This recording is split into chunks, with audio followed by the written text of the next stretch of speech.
This is the Only in Louisiana podcast with Michelle Southern. There are many traditions here in Louisiana that are so very unique to our state that I think maybe even a resident here might take for granted. But if you're not from here and you're looking to do something really different for the holidays, I highly recommend to anyone that you head down to the Great River Road region between New Orleans and Baton Rouge for one of the most incredible lighting displays you've ever seen. Not Christmas lights in the traditional sense, but bonfires. And like so much of what we love to do in Louisiana, this tradition, for those who have been doing it forever, is much like our awesome tailgate parties, you know, that we're so well known for. Family and friends gathering together for food and cold beers. And it's one of the oldest traditions in St. John and St. James parishes, the bonfires on the levee. I'm going to bring in a guy now who I believe is single-handedly responsible for bringing attention to this event in a way that no one else has. And as we find out, there's a reason for that. His name is Josh Weidert, and he's the founder of a bonfire building group called Blood, Sweat, and Bonfires, which hails from Garyville, Louisiana, and the St. John Parish portion of the Mississippi River levee. Josh, in your own words, how did the bonfires on the levee tradition even begin? Well, lighting of the bonfires is an old tradition that dates back 100 plus years, and it kind of started as something people would do in the olden days to help light the way for people to see at night during times of midnight mass, whenever people would go for Christmas Eve. Well, it kind of evolved into a tradition to where, you know, the bonfires on the levee, you know, we lighten the way for Papa Noel, who is the Cajun Santa Claus. And we tell that to the kids, kind of like to keep the folklore going, you know, to keep the little tradition alive. And since then, it's grown into this tourist attraction where people come from all over the world to see the bonfires burn on the levee. And you can see them Christmas Eve, 7 p.m. They light all the bonfires. It's definitely a sight to see when you see a couple hundred of them burning. But yeah, that's pretty much how it started, and this tradition's been going for a long time. Now, Josh, where are you from originally? I'm from Garyville, Louisiana. So growing up, you were surrounded by this, right? Right, yes. That was something I had seen my dad doing whenever I was a kid. And I had been on a levee building bonfires for as long as I can remember. So how did your group, Blood, Sweat, and Bonfires, get started? Well, just a couple of kids from the neighborhood. We always rode bikes together and played and stuff. And we'd go on a levee for Christmas time and help our dads build bonfires. And when it was time for us to get old enough and start doing it, we started doing it on our own. And at first, we started with simple A-frame bonfires, a more traditional look, and you know, us being who we are, we just kind of branched off and started doing more custom things, and it's kind of evolved into what we do these days. You know, with the special custom theme bonfires that everybody comes out to see in Garyville. So it's kind of something we kind of stuck on now. Well, I guess. Do you remember when you went from the A-frame bonfire to doing something different than that? Yeah, I can probably give you an estimate. It was probably around 2001, 2 maybe. We decided we wanted to build a guitar. So we wanted to replicate it was a Gibson Les Paul we tried to build as kids. And it came out pretty good. And, you know, it was pretty good. You're being humble. I'm looking at the picture right now because it's at the top of your Facebook page. I mean, that's incredible. To go from A-frame to that. You see, the one you're looking at is actually from 2011. Okay. That's the third guitar we built. Oh, okay. Yeah, the first one was pretty good. The second one was also pretty good, but the third one was the best. Yeah. We had did the Les Paul. We tried a BC Rich Warlock. And then the third one was another Les Paul, but this is when we were a little more advanced. We had learned a lot more and we were a little more older. So this one looks even better. And, you know, one day we plan to redo that guitar again, but like full on detailed, knowing like everything we know now, I think it can be even better. So how does the planning to make an incredible bonfire like this begin? I mean, do you guys draw it out? How do you determine how much wood you're going to need and how many people are involved in the process? Well, there's quite a few of us involved, and that number changes every year. You know, we got people. Myself, I do a lot of planning and drawing out and stuff, and I got another friend of mine, Chris. He's all good with the mechanical parts of everything, and you know, figuring out numbers and stuff. And then I got Sonny and Troy and all these other guys. They all just as good as me when it comes to designing things. And we kind of all get together and have little weekend get-togethers where we barbecue and have a couple beers and stuff and talk about Bonfire. And we'll figure it out. And, you know, we kind of all know, you know, the language when we talk about it, like what we need to do. We need to do this, and this is how this is going to work and everything else. And I guess what we do is when we start cutting wood, we just go cut some wood. We come back. If we need more, we'll go get more. So it's kind of like we plan, but we do a lot of improvising too. There's a whole lot of improv in this. It really is. We start with a plan, and about midway through, that plan is completely out of the window. We're just winging it. You know, it's kind of like, all right, we see it now. We know what we need to do. This plan is no longer, you know, it's no longer relevant. It's evolved. Right. Yes. Things have changed. That's what we rarely ever follow a plan. Right. The plan is just pretty much a Kickstarter. You know, it gets us kick-started, and then after that, we just take it from there. Well, it's art, really. I mean, your inspiration grows. Right. Yes, it is a form of art, a form of art that you burn and destroy. Well, I know it. We'll talk about what you're doing this year in a second. Was the turtle your last one? Because I know we couldn't do it last year. No, actually, the turtles in 2017. Okay, we had built a pelican and the 78-foot alligator last year. Well, in 2019. Oh, that's right, the alligator. I forgot about that one. Yeah. So I was a news reporter when I covered y'all with the turtle, and it moved, right? Right. Yes, it did. The head came out and snapped. Have y'all done a moving one since? Yeah. When we did the pelican, we had the babies in the nest, like the baby birds in the nest, and they had a little crank handle. You could come out, and if you turn the crank handle, it was on a camshaft, and it'll make the little baby birds move up and down and flap their wings. The pelican, yeah. Like on our state flag. Right. Yes, that's exactly right. The brown pelican. That was in 2018. In 19, the alligator. You know, it was so big that we were kind of limited on what we can do, so we made the mouth kind of snap open and close on that one. But yeah, this year we're incorporating the same things again into the bonfire. And this is probably, I could definitely say this is probably going to be the biggest moving part we've ever done so far. So yeah, we've been working pretty hard on, figuring out what we needed for this. And I think we got a pretty good plan so far. Hopefully it doesn't break. So this year's the blue crab, right? That is correct. Yes, the blue crab. We started building few weeks back, and right now the point we got pretty much the body completed. The shell is built on the top, and yesterday I started working on the facial features of it, like kind of where the mouth flaps go, the eyes, and the front part of the shell. I started working on some of the details for that, and there's a few more left to do on the front, a few changes to make, but that's almost done. The claws, I started working on those way ahead of time. I got them pretty much framed up, sitting in my backyard. Me and my buddy, we've been working on them, whenever he's off and I'm off, and he's been mounting up electrical actuators in the elbows, and that's what's going to make the claws open and close and pinch, remote controlled, powered by like 2 car batteries. So these big claws we got measure about 21 feet. Each one is 21 feet long from base to tip of the pincher.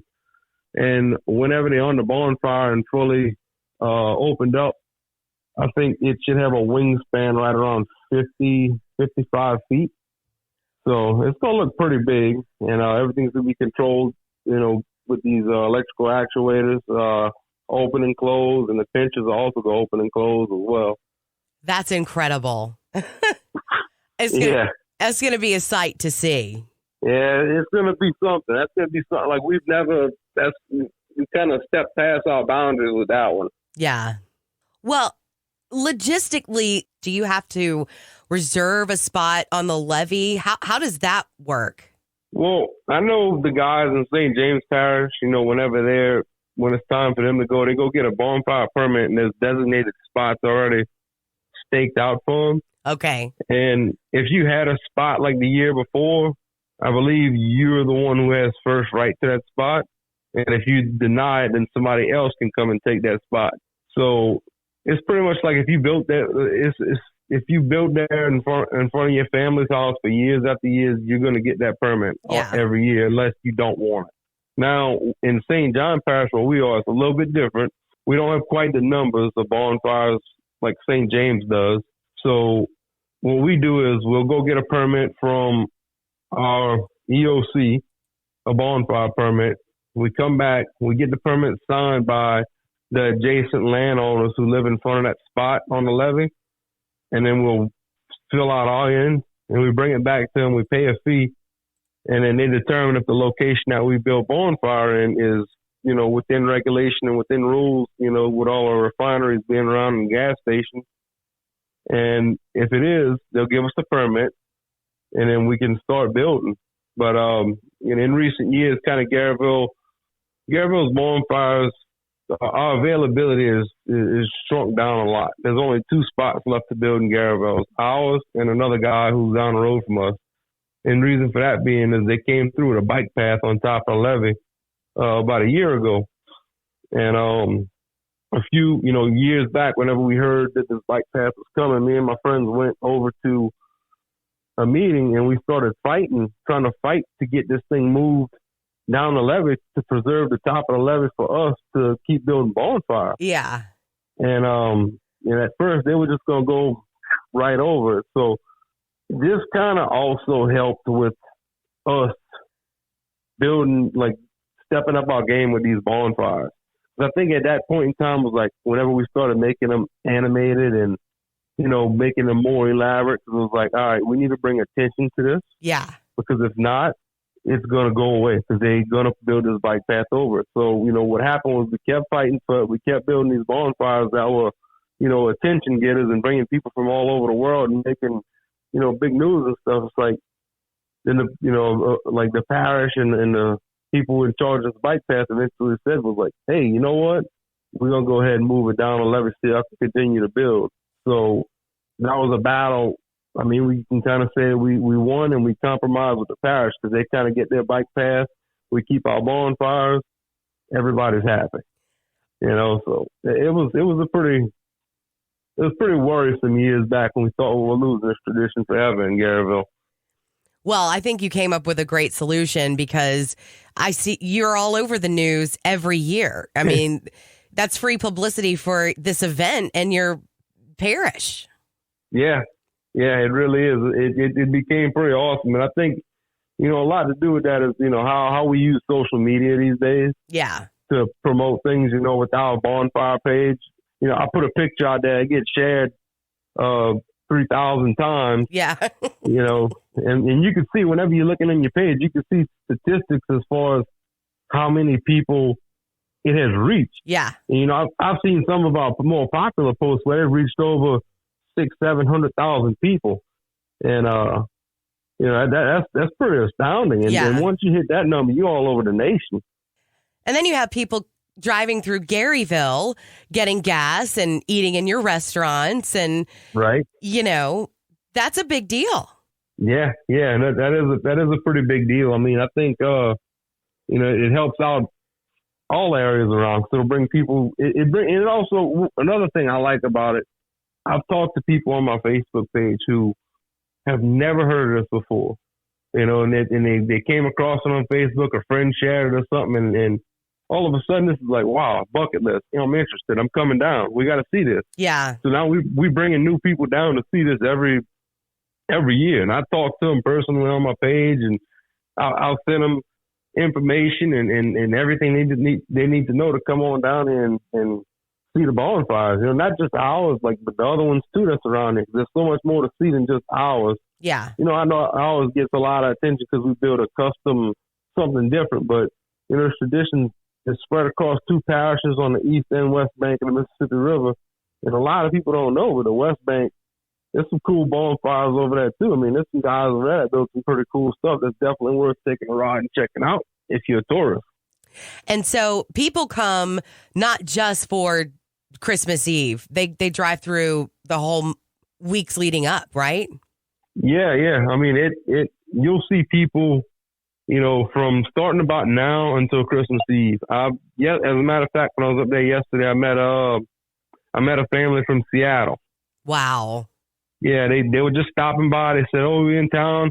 We were doing our parish. I guess they starting to advertise these things, and for tourists to come and do." And they said they went to an andouille restaurant in Laplace, and at the andouille restaurant, they were telling them about our bonfire and the whole tradition. So from the restaurant, they got in the car, they took off down the road and came looking at everything. And granted, we're not finished yet. We will be soon. But it was still pretty amazing, just the shell of the crab on the levee. Yeah.